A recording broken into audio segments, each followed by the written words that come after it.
I talk about the common things that I find when people kind of ask this question is how does it work? Well, then for me, the main thrust of less is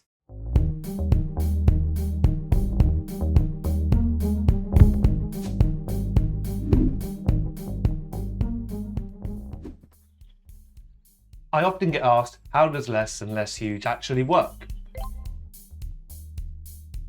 Usually followed by the question like, what changes am I going to have to make in my organisation? And that's a really hard one to answer because I don't know your organisation. Yeah, get in touch. Maybe I'll come and sit down. We have a conversation. But if I talk about the common things that I find when people kind of ask this question is how does it work? Well, then for me, the main thrust of less is about learning.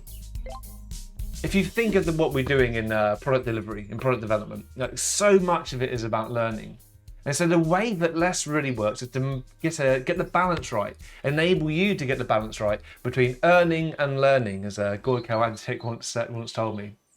So in less, there are some parts of it, when you look at how it works, people say, well, that seems really inefficient. Why do we have multi-team product backlog refinement as a de facto state for refinement? Why do we mix up the teams into these groups and let them refine things? Well, because this enables greater adaptability. And what we see, even with feature teams, is that feature teams are teams that are there to learn. They're there to learn new skills, learn about the context, but also learn how to learn as a team. When we also look about how less works, is that less provides some really fantastic coordination, synchronization, and integration points for us. So that when people say, well, do we not go off in different directions? Do we not have teams doing different things? Well, no, we have autonomous teams, yes, but they're highly aligned. The level of control that they have over their work is very, very sensibly defined and constrained. So that teams are really focusing on solving a real problem, getting something to market which is going to be valuable. And because of the way that less works in regards to the minimal level of product owners that we have, the minimum number of product backlogs that we have, the role of manager, which is there to help increase capability, to help improve the way that teams are working and their skills. And yes, less does have managers, and they're really, really valuable.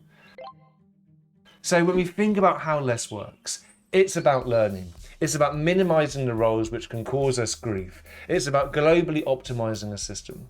It's about having autonomous teams that are really highly aligned on a very, very clear goal. And most importantly, how does less work? It works by challenging all of us in our organizations to strip down the stuff that is unnecessary, to remove the barriers that will stop customers from leading development and really set our teams free. So in my opinion, that's how less works. Global optimization, learning, autonomous teams, happy customers.